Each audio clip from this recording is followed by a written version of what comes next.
Hello friends, आज से मैं श्रीमद् भगवद गीता की पाठ करना स्टार्ट कर रही हूँ।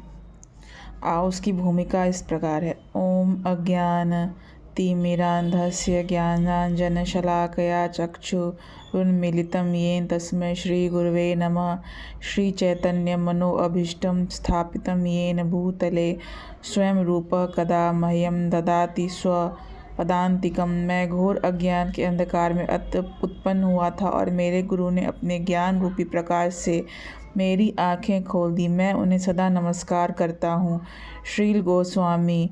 श्रील रूप गोस्वामी प्रभुपाद कब मुझे अपने चरण कमलों में शरण प्रदान करेंगे, जिन्होंने इस जगत में भगवान चैतन्य की इच्छा की पूर्ति के लिए प्रचार की स्थापना की है। वंदे अहम श्री गुरु श्रीयुतपद कमलम श्री गुरून् वैष्णवांश्च श्री रूपम साग्र जातम सहगण रघुनाथान्वितं तम सजीवम साद्वैतम सावधूतम परिजन सहितम श्री कृष्ण चैतन्य देवम श्री राधा कृष्ण पादान सहगण ललिता श्री विशाखान्वितांश्च। मैं अपने गुरु के चरण कमलों को तथा समस्त वैष्णवों के चरणों को नमस्कार करता हूँ। मैं श्रील रूप गोस्वामी तथा उनके अग्रज सनातन गोस्वामी एवं साथ ही श्री रघुनाथ दास, रघुनाथ भट्ट, गोपाल भट्ट एवं श्रील जीव गोस्वामी के चरण कमलों को सदा नमस्कार करता हूँ। मैं भगवान श्री कृष्ण चैतन्य तथा भगवान नित्यानंद के साथ साथ अद्वैत आचार्य गदाधर श्रीवास तथा अन्य पार्षदों को सादर प्रणाम करता हूँ। मैं श्रीमती राधा रानी तथा श्री कृष्ण को श्री ललिता तथा श्री विशाखा सखियों सहित सादर नमस्कार करता हूँ। हे कृष्ण करुणा सिंधु दीनबंधु जगतपते गोपेश गोपिका कांत राधा कांत नमोस्तुते। हे कृष्ण, आप दुखियों के सखा तथा सृष्टि के उद्गम हैं। आप गोपियों के स्वामी तथा राधा रानी के प्रेमी हैं। मैं आपको सादर प्रणाम करता हूँ। तप्त कांचन गौरांगी राधे वृंदावनेश्वरी वृषभानुसुते देवी प्रणमामि हरिप्रिये।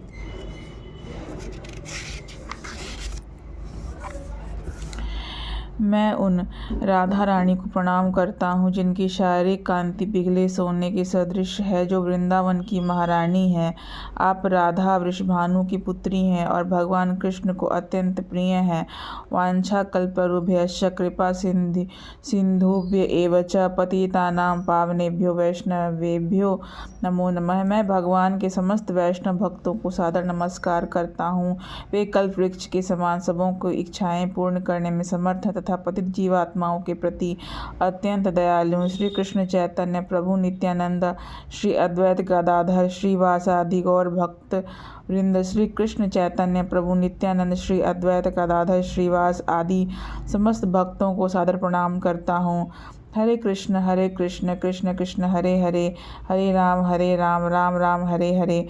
भगवत गीता को गीतोपनिषद भी कहा जाता है। यह वैदिक ज्ञान का सार है और वैदिक साहित्य का सर्वाधिक महत्वपूर्ण उपनिषद है। निसंदेह भगवत गीता पर अंग्रेजी भाषा में अनेक भाष्य हैं, अतएव एक अन्य भाष्य की आवश्यकता के बारे में प्रश्न किया जा सकता है। इस संस्करण का प्रयोजन इस प्रकार बताया जा सकता है। हाल ही में एक अमेरिकी महिला ने मुझे भगवत गीता के एक अंग्रेजी अनुवाद की संस्तुति चाही। निसंदेह अमेरिका में भगवत गीता के अनेक अंग्रेजी संस्करण उपलब्ध हैं, लेकिन जहाँ तक मैंने देखा है केवल अमेरिका ही नहीं अपितु भारत में भी उनमें से कोई पूर्ण रूप से प्रमाणिक संस्करण नहीं मिलेगा, क्योंकि लगभग हर एक संस्करण में भाष्यकार ने भगवत गीता यथारूप के मर्म का स्पर्श किए बिना अपने मतों को व्यक्त किया है। भगवत गीता का मर्म भगवत गीता में ही व्यक्त है। यह इस प्रकार है, यदि हमें किसी औषधि विशेष का सेवन करना हो तो उस पर लिखे निर्देशों का पालन करना होता है। हम मनमाने ढंग से या मित्र की सलाह से औषधि नहीं ले सकते। इसका सेवन लिखे हुए निर्देशों के अनुसार या चिकित्सक के निर्देशानुसार करना होता है। इसी प्रकार भगवत गीता को इसके वक्ता द्वारा किए गए निर्देशानुसार ही ग्रहण कर स्वीकार करना चाहिए। भगवत गीता का वक्ता भगवान श्री कृष्ण है। भगवत गीता के प्रत्येक पृष्ठ पर उनका उल्लेख भगवान के रूप में हुआ है। निसंदेह भगवान शब्द कभी कभी किसी भी अत्यंत शक्तिशाली व्यक्ति तथा किसी शक्तिशाली देवता के लिए प्रयुक्त होता है। और यहाँ पर भगवान शब्द निश्चित रूप से भगवान श्री कृष्ण को एक महान व्यक्तित्व वाला बताता है, किंतु साथ ही हमें यह जानना होगा कि भगवान श्री कृष्ण पूर्ण पुरुषोत्तम भगवान है। जैसा कि शंकराचार्य, रामानुजाचार्य, माधवाचार्य, निम्बार्क स्वामी, श्री चैतन्य महाप्रभु तथा भारत के वैदिक ज्ञान के अन्य विद्वान आचार्यों ने पुष्टि की है। भगवान ने भी स्वयं भगवद गीता में अपने को परम पुरुषोत्तम भगवान कहा है और ब्रह्म संहिता में तथा अन्य पुराणों में, विशेषतया श्रीमद् भागवतम में जो भगवत पुराण के नाम से विख्यात है, वे इसी रूप में स्वीकार किए गए हैं। कृष्णस्तु भगवान स्वयं।